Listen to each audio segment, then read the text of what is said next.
Quer começar a investir em fundos imobiliários e não sabe exatamente como começar? Fica até o final desse vídeo onde a gente vai passar as nossas recomendações. Olá pessoal, tudo bem? Bom, começando aqui mais um vídeo, eu e o Gabriel, para comentar um pouquinho sobre o mês de outubro, né? Falando sobre fundo imobiliário, uma categoria que vem demonstrando um resultado bastante positivo. Bom, vamos começar falando um pouquinho sobre a atualização do mês de setembro, né? Principais acontecimentos. Eu começo falando por um dado positivo, na minha visão, né? Obviamente não tão positivo quanto poderia ser, mas de fato não dá para destacar que é uma notícia negativa, né? A gente está falando aqui do CAGED. A gente teve na geração ali com base que foi divulgado em setembro, mas medido referente a agosto, a gente teve uma criação de uma forma bastante positiva, 120 mil postos contra o consenso apontava 100 mil. Não é uma geração tão grande, mas enfim, se você for olhar 20 mil, de certa forma, 20 mil postos, se fosse fazer com base, talvez com uma laje corporativa, é bastante laje, né? É verdade. Mas não é exatamente aí tudo, obviamente, geração de emprego destinado ao escritório, né? A gente está brincando, fazendo uma consideração, mas na essência traz também um incentivo. Você, fala só notícia positiva, o que você vai falar do mês de setembro? Bom, o mês de setembro acho que foi um mês até, apesar dos eventos que tiveram, né? Principalmente ali no mercado externo, a gente está gravando aqui no último dia, mas dia 30, né? Mas por enquanto a gente tem o IFIX subindo ali, quase 1%, o Bolsa também subindo ali, seus 3,5%, 4%. Então, no geral, foi até que um mês positivo. A gente teve também um evento importante, que foi a queda nos juros, né? O Copom ali reduziu em 0,5% a taxa Selic. Mais uma vez, hein? Mais uma vez. E abrindo caminho, né? De fato, para novas quedas, assim. Já estava falando aí vários vídeos, né? De fato, o cenário político monetário está bastante positivo, benigno, né? E eu acho que até essa ata soltou ali um pouco ali um esforço adicional ainda de podendo chegar a uma taxa de juros. Algumas casas vêm falando, inclusive o call aqui do André Perfeito, com uma taxa final do ano em 4,5%. É bastante baixo e isso aí tem de novo como um destaque ali positivo para outros ativos ali como fundos imobiliários, né? Então, de novo, tem um incentivo vindo aí por parte de fechamentos de taxa. A gente vê até esse mês essa alta do IFIX, também acho que pode ser uma função da queda de juros. Inclusive tem reunião do Copom de novo esse mês, dia 29. Expectativa é que se corte ali 0,5% de novo, né? Podem chegar a 5%, né? Então a gente continua com esse call positivo, enfim. Acho que a gente gosta de olhar sempre ali o spread que a gente fala para uma NTNB 45 que a gente usa. Esse spread continua relativamente alto, yield, né? Só para posicionar o pessoal aqui, para quem não está acompanhando. Se você compara o yield médio do IFIX, né, que seria basicamente a composição ali de todos os fundos imobiliários listados, e o dividendo ali ponderado pelo peso, daria 7,07 agora, né, em 12 meses.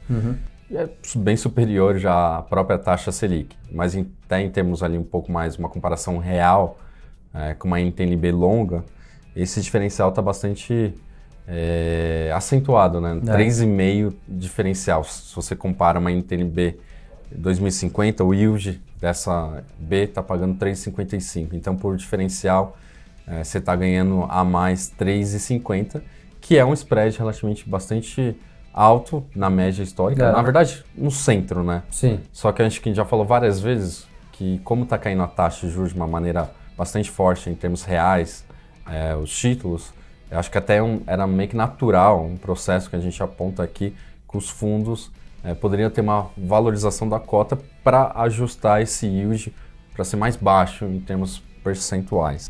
Acho que é natural a gente ver esse spread até em patamares mais baixos nos próximos anos, né? Mas acho que também não é uma coisa assim, a gente fala isso, ressalta como uma tendência a médio e longo prazo, não vai ser exatamente um mês ou 2 meses que vai ter esse efeito mais prático. Eu colocaria, a gente falou assim, pontos positivos, até falando também índice de preço, acho que fechados agregados econômicos, de novo a gente viu aí índice de preço bastante um lado bastante benigno, né? Teve até deflação também em GPM, né? Menos 0,01 veio no mês. Sim. O que a gente coloca aqui tá uma coisa mais difícil até de apontar, a gente não tem esses dados ainda de imediato para colocar como potencial risco ou não. A gente está agora finalizando a reforma da Previdência. Próximo, diria, o cavalo da vez, se trata da reforma tributária. No primeiro momento, a gente está discutindo muito mais por a reforma tributária, né? Tem várias propostas, mas a principal do Bernardo Api se trata mais atrelado à tributação de consumo, não de renda ou de capital, mas pode, enfim, surgir talvez nesse contexto novas ideias ou futuramente novos tipos de tributação, como sobre dividendos, lucros, dividendos, né, para empresas e talvez FII, né, uma coisa que de certa forma a gente olha com uma possibilidade. Não estamos aqui destacando, mas enfim, se de fato pode estar indo de uma maneira bastante positiva, gradual, retomada da economia, os ativos performando melhor, por exemplo, ativos de tijolos reduzindo vacância, fazendo incremento de aluguel, mas poderia ir talvez surgir num outro contexto uma proposta de mudança relacionada ao fundo imobiliário. Estamos falando aqui só com uma possibilidade, pessoal, não exatamente. Não tem nada certo ainda. Isso é uma discussão que talvez leve um bom tempo ainda, enfim. Então, tem outras reformas sendo tramitadas ali, né? O próprio governo deve colocar uma, né, como recomendação. Então, isso tem sido ventilado, mas ainda não é uma certeza. Então, a gente ainda não tem como afirmar qual seria o impacto realmente disso, porque a gente não sabe nem como vai ser, né? Então, é importante saber se vai ter ou não, como vai ser, para depois a gente fazer. Acho que até esse ponto, essa incerteza, até acho que de certa forma mostra um dos fatores porque também não tem essa valorização, essa taxa fechando tão forte do diferencial positivo do IFIX comparando uma B. Sim. Bom, isso acho que mais no agregado geral. Vamos falar um pouquinho das nossas alterações. A gente fez 2 alterações, uma para cada carteira, né? Na carteira vamos começar pela carteira de renda. Vamos comentar só o mês, né? Foi um mês relativamente bom também.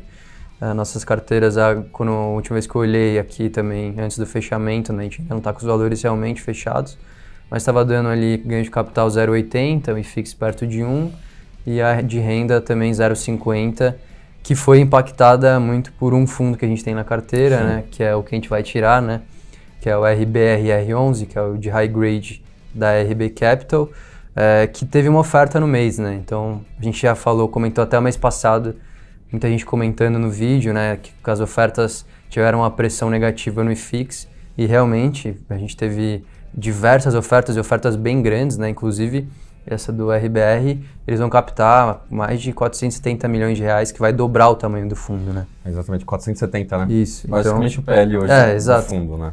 Então tem uma pressão, de fato, aí sobre esse ativo, né? Ele não caiu assim, não de uma caiu forma tanto, tão assim, expressiva. Tanto porque ele não é um fundo tão volátil assim, mas acabou prejudicando um pouquinho ali. Então a gente vai tirar o RBR High Grade, que é o fundo que está na carteira nossa de renda, e a gente vai substituir por um outro fundo de CRI. Só que acho que com um viés um pouco diferente. Estamos adotando aqui também um viés mais positivo no agregado, de maneira geral. Isso até acho que ajuda também nessa alocação. O BS, ele é um fundo mais... E o BSR11, né? Só para... Ele é mais posicionado como um fundo de high grade, né? High yield. Então ele tem uma taxa de retorno um pouco mais elevada. Então acho que nesse contexto, taxa de juros bastante baixa, eu acho que é um diferencial bastante positivo aí, esse potencial que pode dar um pouco a mais de retorno.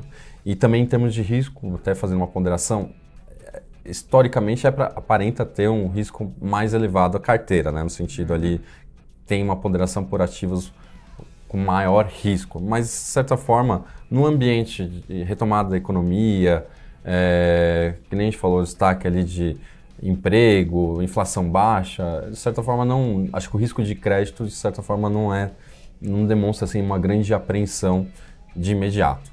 Então acho que essa é a nossa ideia por trás dessa alteração.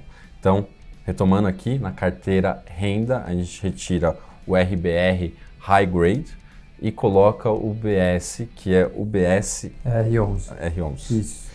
Bom, e na carteira De ganho de de ganho de capital, capital? a gente vai tirar o FFCI 11, apesar de ser um fundo que a gente gosta, né? É um fundo muito bom, tem ativos ótimos dentro da carteira, mas por uma questão mais tática, a gente acha que o XPlog, XPLG11, a gente vai adicionar ele, que já muda um pouco, agora ele é um fundo de logística, e ele fez uma oferta bem grande ali agora no último mês, e vai também dobrar o PL do fundo. Acho que tem ativos interessantes ali que eles vão adquirir, vai ficar um fundo bem grande, bem diversificado, e acho que o setor de logística é um setor muito, muito interessante.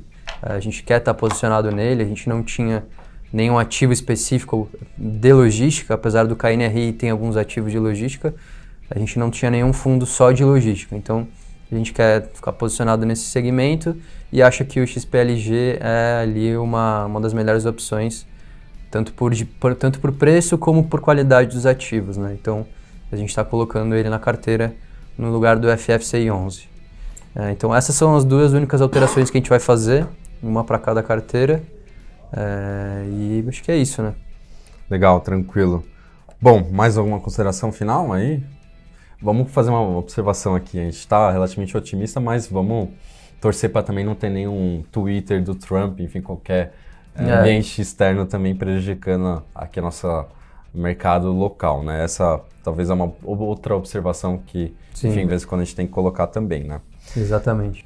Bom, acho que eu vou até encerrar aqui perguntando para o pessoal, fazendo um questionário, se tiver uma mudança potencial aí envolvendo tributação de fundos imobiliários, você, pessoa física, na essência, você deixaria de investir? Enfim, fala um pouquinho, coloca talvez suas dúvidas, questionamentos, que até ajuda a gente montar aqui uma pauta também futura falando sobre esse tema. E lembrando sempre, deixar seu comentário, que a gente tem respondido todos os comentários, alguma dúvida que você tiver de algum fundo ou alguma coisa da nossa carteira que você não entende, enfim, nosso relatório fica ali disponível na descrição do vídeo e sempre dá um like, curtir nosso vídeo, inscrever no canal, né, que é importante para o nosso trabalho aqui, né, sempre. Tá bom, muito obrigado, Gabriel, pelos comentários. Bom, então é isso, então todo aqui nosso conteúdo fica disponível para vocês, compartilhem, enfim, fiquem à vontade aqui para fazer a interação com a gente. Muito obrigado, até mais. Até mais, pessoal. Tchau.